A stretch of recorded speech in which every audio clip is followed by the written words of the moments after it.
Hi, my name is Gerhard Schwartner, and welcome to our LinkedIn Live program. Today, we have somebody join us from Lisbon, Portugal, Owen Beattie. He is Director of Sales with Unique.com. Hey, Unique is a very interesting platform that is leading in the space of sales training and simulations.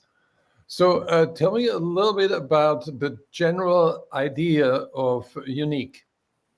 thanks, Gerhard, and appreciate you taking the time. So, Unique at a high level has been around for just over a decade now, and really we've built out this platform where we use digital humans, essentially AI avatars that are able to converse back and forth with people. So historically, we've been typically placing those digital humans on websites for conversion, for e-commerce platforms or airlines. We do a lot of work with Qatar Airways, for instance, and with the advancements in AI and large language models, we realized there was a potential to use that same technology to role play. And how can you make staff better at role playing, salespeople in particular, and have a back and forth with what feels like a realistic persona. And then from there, essentially give them feedback and analytics, on how they performed and where they can do better in the future. I'm a little bit puzzled because when I look at sports, when I look at music, it is so ingrained in their profession that they spend more time training than playing. And with sales, it's almost unheard of that salespeople practice. Yeah, exactly. I mean, I think it's a super interesting thing, especially in sports and music, and I guess pilots is another good example. But really, what they're doing is training to get comfort in doing difficult things under pressure, and that's why practice is really so important. And it's interesting as to why sales hasn't so much picked up on that as a tool. I mean, some people do it generally just during onboarding, and I think there's probably two main reasons why. I guess historically, tooling and ability to actually recreate realistic role play scenarios is very difficult.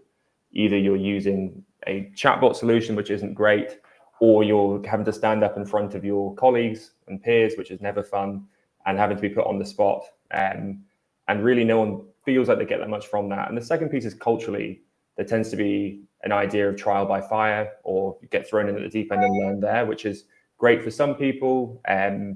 But that leads to issues with people feeling really left behind, not feeling like they're being well supported. And also you're at the risk of burning pipeline with your prospects. Every time you get in front of a customer, you have the real potential of killing a deal by not doing a good job, not coming across as confident. And that is exactly what not doing enough practice can cause.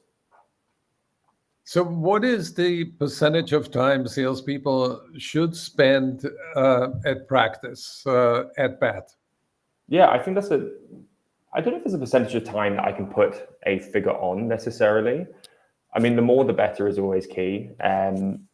Really, I guess you compare it to what good looks like now versus what it should look like in the future, or what good looks like before. I think before people were just doing it purely during onboarding, or just when they had a new product launch, maybe an SKO. And really now, because it's not going to be taking up so much of people's time, because they can now use AI to role play, it can become much more of a continuous learning practice and tradition to use role play and communicate in that sense. So who should initiate training for practice? Is it at the salesperson's discretion, or should the sales trainer mandate or the sales manager mandate that? Yeah, I guess there's two ways of looking at it. There's kind of like a bottom-up approach where you have the reps recognizing that they want to get better at a certain skill set, and you can then create certain role play scenarios that make you feel more comfortable. For instance, in a discovery call with maybe a persona that you aren't used to communicating with. So I don't know, for instance, I might not have that many conversations with CEOs all the time, so therefore I need to feel more comfortable about speaking at the high level what a CEO will care about versus a VP of sales who I speak to day to day. In the same way, though, you also, as a leadership group, have a mandate to make sure that people are being upskilled in the direction of the business that you want to go in. And they will need to give certain certifications or very specific trainings that are delivered, and making sure that people are being given, I guess, assessment criteria and feedback in what good looks like for your business. And therefore, they need to undergo those training sessions. I mean, I guess I'm curious, you've been in the game for a long time. What have you found works best?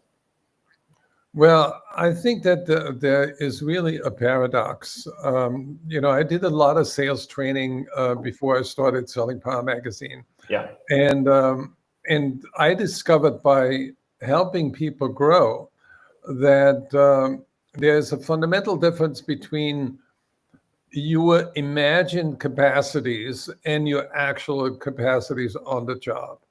So when I shadowed salespeople and I saw the performance, and I learned very quickly what top performance looks like. Yeah. And then I thought, how do I replicate the top performance? And I stumbled upon video role plays, and I created role play scenarios. And it was difficult to sell because people say, well, this is not realistic. Hmm. And I always told people, in a role play, the situation is fictitious, but the behavior is real. It's Exactly. 100%. It's authentic.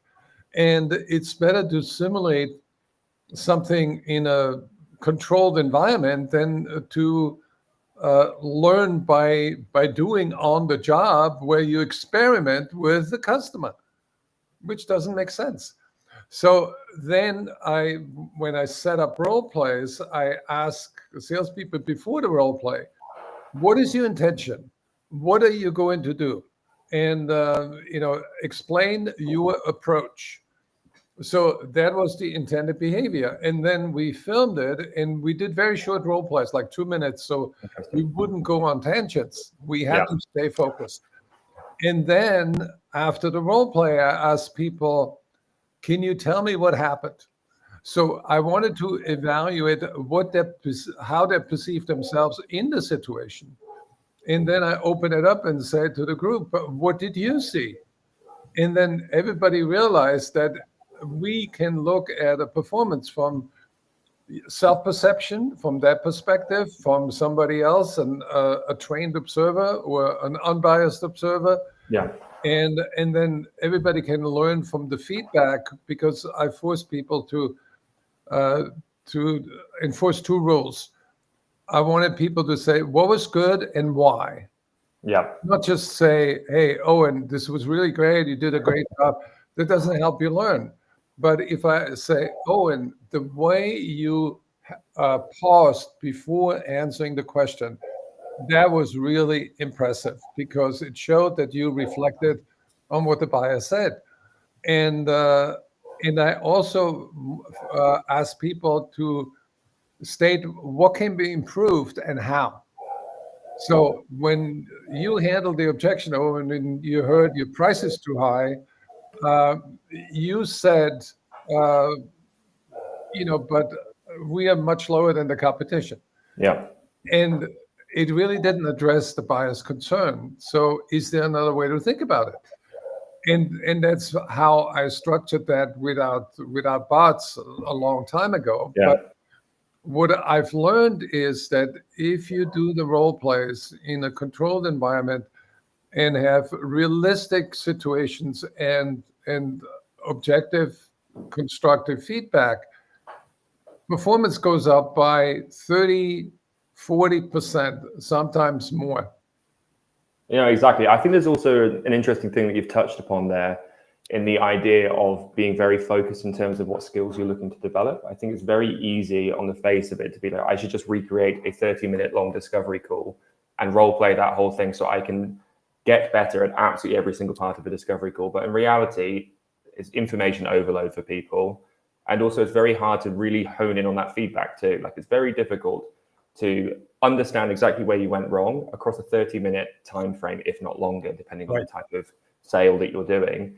And if you are able just to really focus in on, like, okay, I need to be so much better at objection handling, particularly when it comes to pricing or whatever else it might be, or the art of the close, whatever it might be, if you can really focus in on those specifics, it makes it much, much easier for you to then apply that in the field as well. Yeah. And there's so many variations. So, for example, objection handling. I taught people sort of to loosen up and just laugh when the customer says the price is too high, and it sort of relaxed them, but also gave them techniques like, which means, And it's just let the customer explain himself or herself.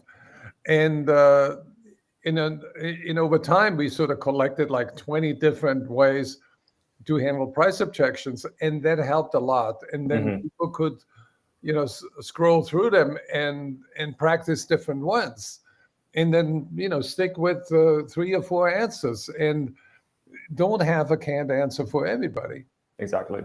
Exactly. I think authenticity is an absolutely key part of those attributes you're talking about, where you're thinking about performance and like what makes up a good salesperson. It's around being confident, knowing what your buyer is going through day to day and what pains they're feeling, being able to apply your product to that pain. Obviously, I mean that's how you sell anything. Right. And then thinking about how do you deliver it in as authentic a way as possible? How do you deliver it in your own words, but also taking, I don't know, say the positioning you've got from product marketing, the new feature that product's just launched, and also what sales leadership is saying, you need to close this deal by this date, and being able to pull all those things together and not come across as overly salesy is a very difficult thing to do. And really, very few people are born with it, if anyone at all. And that's why practice is so key. Typically, that comes from being burnt over time. But if you can create those situations, as you say, you can practice more and more, then it becomes much easier to get there quicker. I guess I'm curious, you mentioned around performance and high quality performance. What was it typically that you saw was most effective when you had a high quality performer, and what were you trying to replicate in those Well, videos? I think that there are several attributes of high performance. First of all, they stay in the moment. Somebody once said that sales is a process where you walk on the road of agreement together with a customer. Yeah. So when you picture that, if you walk too fast, you lose the customer. If you're not fast enough, the customer is losing you. So you want to stay in the moment, in sync. And that means that you have to pay attention to a lot more than just words.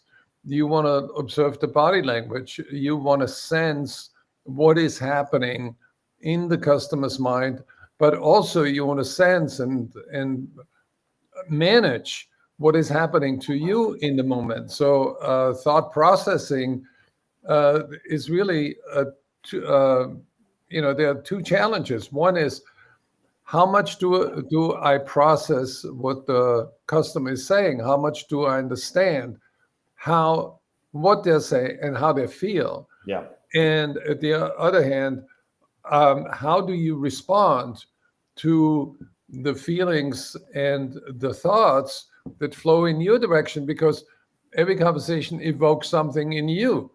And selling is very challenging. And to me, the top performers, they know how to master the conversation. And the conversation means that you visually take the person in and sense the emotions behind the words and analyze the words and make sure you completely understand the customer. So I have 3 F's that I used in my training, where you tell yourself, I want to allow the customer to express himself or herself fully, frankly, and freely, Yeah. where you get all the dimensions and you deal with everything that comes your way, and not just that narrow thing that you have a need and I want to find a solution. Yeah. I want to understand the whole person.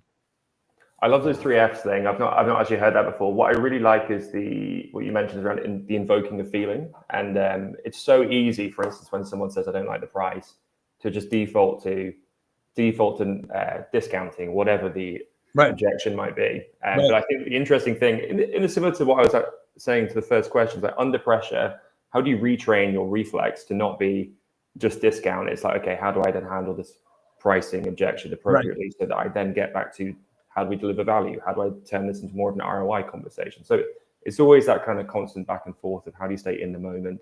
How do you make sure that you're actually invoking emotion that is appropriate to what you'd face in the field, and then using that to be able to practice effectively? Right. Because the other issue is the understanding not of the selling skills alone, but also the psychology that is behind it. Exactly. Salespeople need to understand why they should shut up at the right moment and maybe cut in at the right moment so that they can co-create the sale with the customer. Exactly. I mean, the psychological element of it is so key, and being able to understand not just what message you're delivering, but how you're delivering it too, can be such a key part of that process, as you mentioned, like knowing when to shut up or knowing when to pause when someone says something, or being able to dig in very specifically, resonate with someone at a certain level, dive into the personal side of things as well. Like selling is not just about I have the product and this is the price. Sorry. Share with me a customer success story where you felt that Unique made really an impact. Yeah, I mean, unfortunately, we don't have a public-facing case study with them yet, so I can't name them. But we're working with a technology company that's very large, and they have got well over 1,000 reps. And it's interesting because they're using us across a number of different use cases, which is having different positive impacts in different ways than maybe you wouldn't expect. So onboarding is the most obvious one. And really the onboarding piece is how can you get somebody up to speed as quickly as possible? I mean, that's a fairly obvious use case. The second one is becoming more and more of a real thing as you think about products like Cursor or other AI development products. It means the product is now able to ship way more products than they were ever able to before. So maybe there would have been a quarterly sprint that gets you, I know, this big new feature that you then need as a salesperson need to be trained on is now happening on a weekly basis. So how do you get people up to speed, selling effectively as quickly as possible? And then also it's thinking around recruitment too. So how do you just not take somebody's word for it or their CV for what it is in terms of how good are they at doing discovery or how good are they handling a negotiation? But if you can put a role play in front of them and they need to practice with it and actually show that I've hit XYZ score to basically be certified that I'm worth being hired for, that is really where we're seeing some great success. So when you look at the dynamic environment that we are living in and the technological progress that your company has been making, how do you see the future 3 to 5 years from now? How do you think that's going to play out? How is sales training and enablement transforming, and what should leaders think about to get ready for that? Yeah, I mean, it's a big question, and it's very hard to know what's going to happen in 3 to 5 years' time, considering how much has changed in the last 3 to 5 years anyway. But if I'm going to put it down to a couple of things, my best guess would be from a enablement perspective is how can you make things more immersive? So how can you not just have, voice to do a back and forth, but how can you have a representation of someone that realistically doesn't just, converse with you, but you have to react to their body language, their posture. They lean in when they're interested. They maybe get a bit distracted or they look at their phone. Things like that you have to deal with every day. As we think about the immersive thing too, it's also right, okay, how do you get somebody in a situation where they feel more involved? So maybe is it moving things onto VR headsets more? Are you, I guess, virtually in a space where maybe you would have not necessarily would have been able to do as effectively before? I mean, some technology exists right now, but it's pretty rudimentary, in all honesty, around the VR place. So I think that's an interesting direction to go in.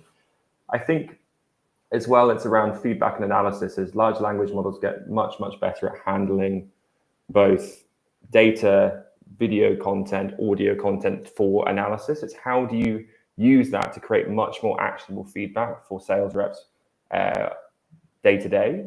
And additionally, how do you then, as an extension of that, create role play scenarios so that you as a rep maybe don't even know you need practice in something, but you're able to use agentic AI to recognize certain patterns in your behavior in your actual calls, or maybe something in your CRM is popping up that there's a pattern happening where this specific objection is why you keep losing deals. So therefore you need to do a bunch more practice on this specific thing. And if you do that well, this is actually what your learning path for the future looks like too.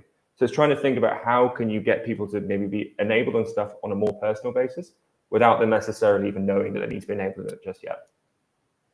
So do you think that there's going to be a whisper function where salespeople get stage direction while they're doing the role play?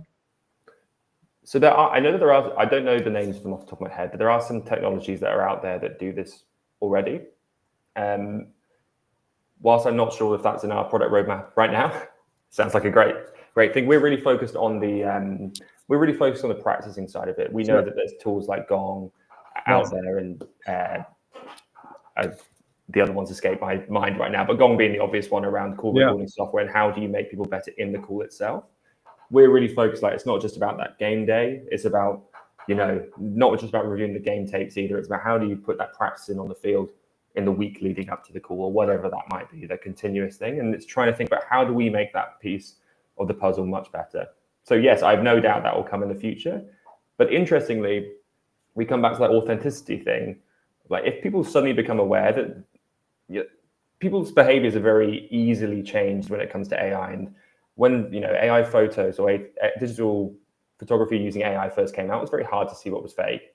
And now people are much more accustomed to it. And I wonder if that will then happen as you start seeing people looking up to the top right of their screen as they get a little prompt them, this is what you should say now because the suggestion has come up. I think people might start clogging on to that. Yeah. So something is going to happen next week on October 29th. We have an AI demo day, and Owen is going to join us and do a demo of Unique. So give us a preview. Why should people tune in and watch your demo? Yeah, I mean, I think there's always one thing around me speaking around the concept and how good it is, but there's another thing seeing it in practice. So I'll be doing a live demo, excited to share what the technology looks like, give some insights on where that's going in the future, and also how we're thinking about sales enablement and more broader enablement and training and development for organizations too. So excited to share that with you, Gerhard, and the wider group that join. Wonderful. And I suggest that you do a little preview and go to unique.com and maybe you schedule a personal demo with Owen. Thank you. I appreciate the plug. Well, I really enjoyed our conversation, and I'm really impressed by how Unique is contributing to elevating the profession of selling. Thank you.